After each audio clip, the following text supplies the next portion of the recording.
말씀 민수기 14장 39절부터 45절 말씀입니다. 네, 오늘 말씀 함께 보도록 하겠습니다. 모세가 이 말로 이스라엘 모든 자손에게 알림해 백성이 크게 슬퍼하여 아침에 일찍 일어나 산 꼭대기로 올라가며 이르되 보소서 우리가 여기 있나이다. 우리가 여호와께 허락하신 곳으로 올라가리니 우리가 범죄하였음이니이다. 모세가 이르되 너희가 어찌하여 이제 여호와의 명령을 범하느냐. 이 일이 형통하지 못하리라.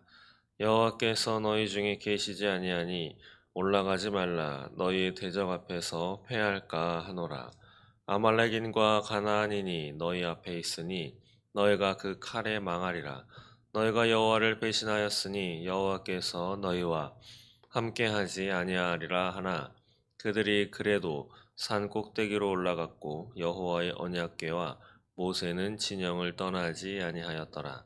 아말렉인과 산간지대에 거주하는 가나안인이 내려와 그들을 무찌르고 호르마까지 이르렀더라. 아멘. 네, 오늘 말씀 14장 39절부터 45절 말씀 가지고 하나님의 은혜를 나누도록 하겠습니다.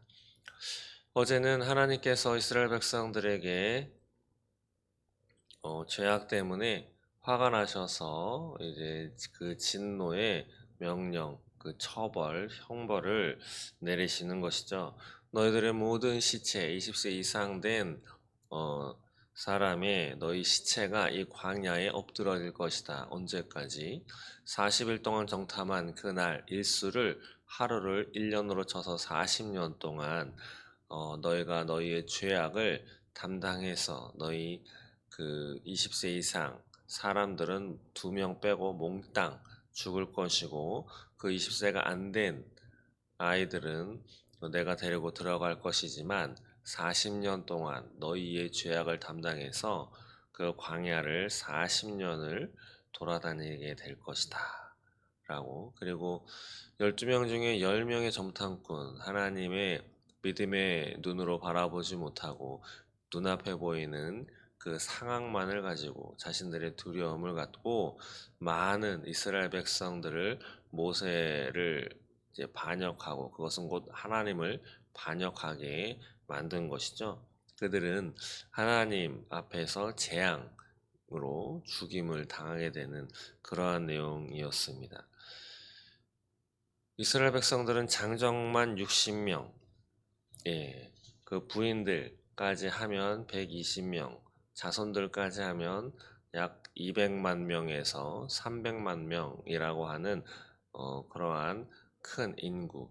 지금 인천시의 인구가 약 350만이 넘나요? 그 정도 될 것인데 거의 뭐 인천 시민에 해당하는 숫자죠.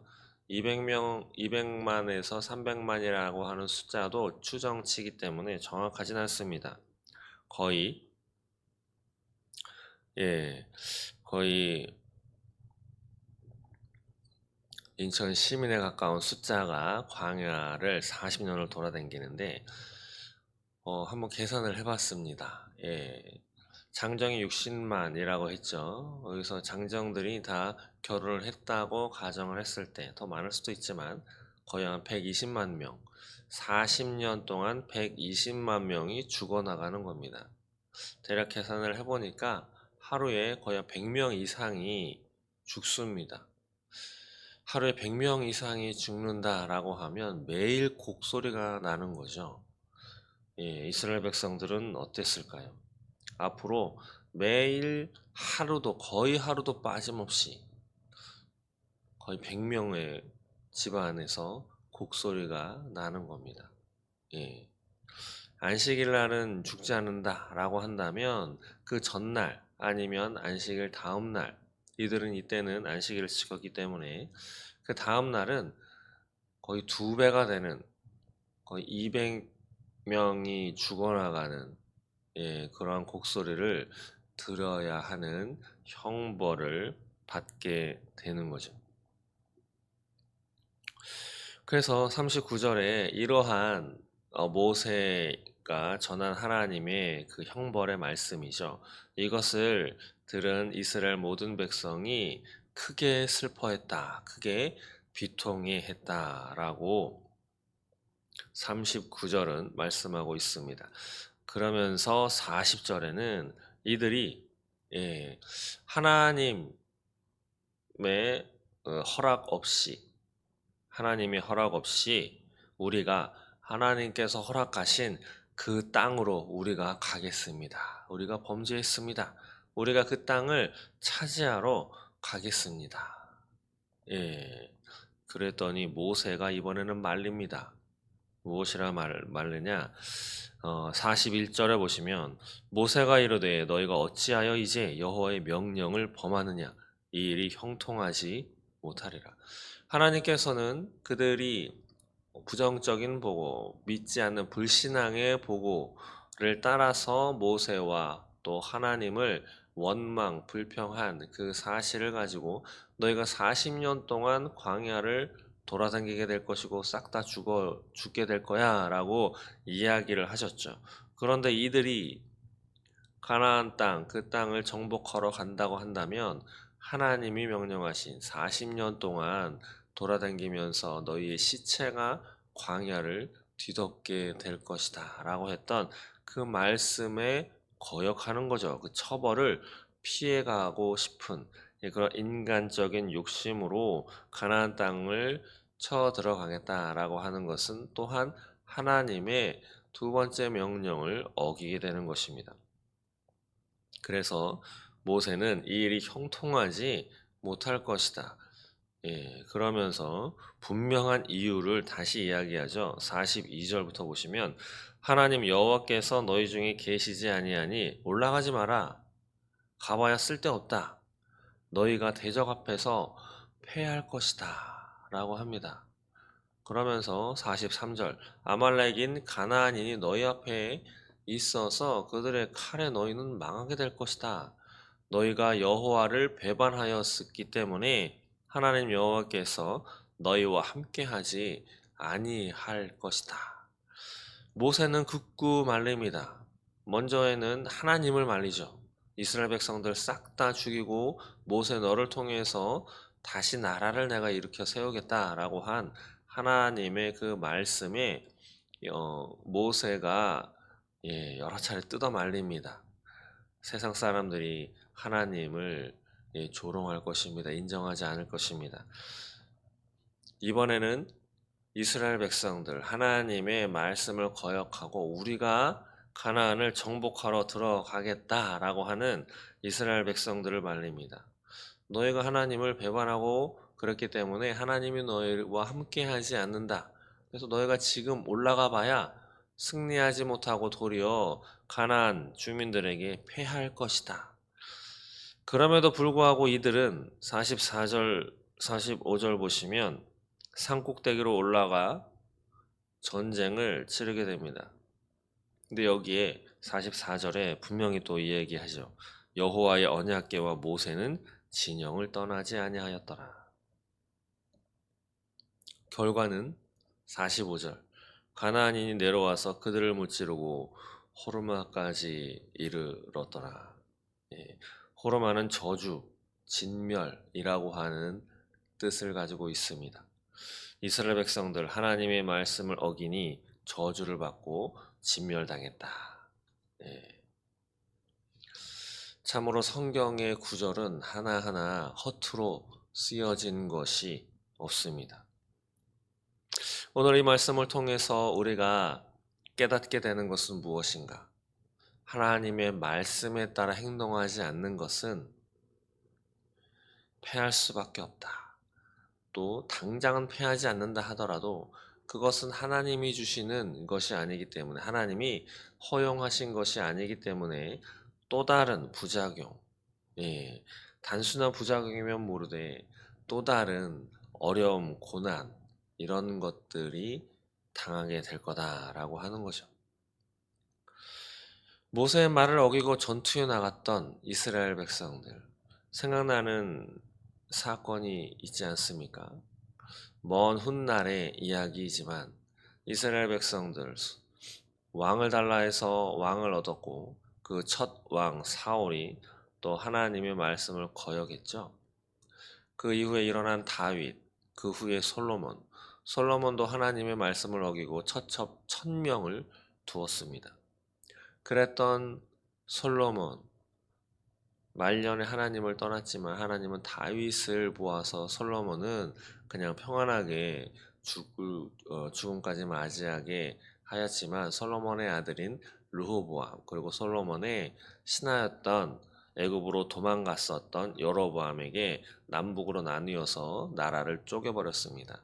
그럼에도 그들은 회개하지 않고 제정신 차리지 못해서 하나님 앞에 끝끝내 불충을 벌입니다.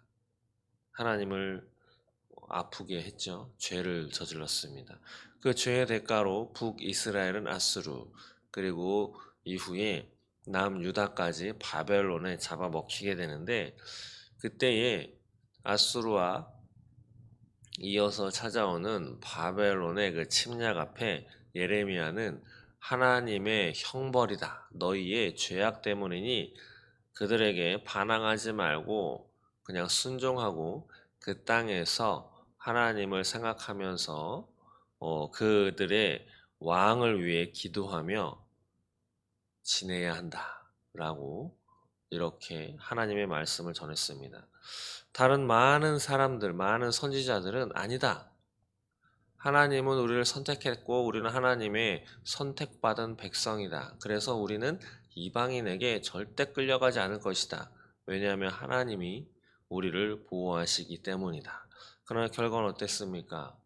예레미야의 말대로, 예레미야의 예언대로 그들은 이스라엘 땅은 바벨론에게 잡아먹혀서 많은 사람이 죽임을 당하고 그 다음에 많은 백성들이 바벨론 땅에 포로로 끌려갔죠. 물론 거기에 포로로 끌려간 사람들 가운데 다니엘과 세 친구들과 같은 위대한 하나님의 백성들도 있었지만 어쨌든 하나님의 말씀대로 그들은 고국 땅을 떠나서 이방 땅에 살아야 하는 어려움을 당했습니다. 하나님은 말씀하셨습니다. 예레미야를 통해서 너희는 어려움을 당할 거야. 그런데 그것을 피해보고자 자신들이 생각하는 것대로 반항하고 대적했다가 도리어 패했습니다. 하나님의 말씀은 허투루 그냥 지나가는 것이 하나도 없습니다. 요즘 언어로 치자면 단 1도 없다라고 하는 거죠. 하나님이 가라 하시면 가는 것이고 하나님이 멈추어라 하는 것이면 멈추어야 하는 것입니다. 하나님 앞에 죄를 지었습니다. 하나님이 죄는 용서하지만 죄값은 이러이러하다라고 한다면 그 죄값은 두렵고 싫지만 죄값은 받아야 하는 거죠. 그것을 피해보려고 그제서야 뒤늦게서야 먼저 말씀하셨던 그 하나님의 말씀을 뒤늦게사 이제라도 지키면 되는 거 아닙니까? 예. 하나님이 혹여나 봐주시면 괜찮겠지만 그렇지 않다면 오늘 모세를 통해서 이야기했었던 것과 같이 하나님이 그 행동에 함께하지 않기 때문에 그것은 한낱 세상 사람들이 불신앙으로 행하는 것과 다를 바 없어서 그것에는 승리 그리고 하나님이 허락하신 복이 아니다 라고 하는 거죠. 많은 날들이 흘러 지금 대한민국 2025년도를 살아가고 있습니다. 이 나라 이 땅 다른 사람들은 볼 것 없이 우리네 모습, 우리네 신앙은 어떻습니까?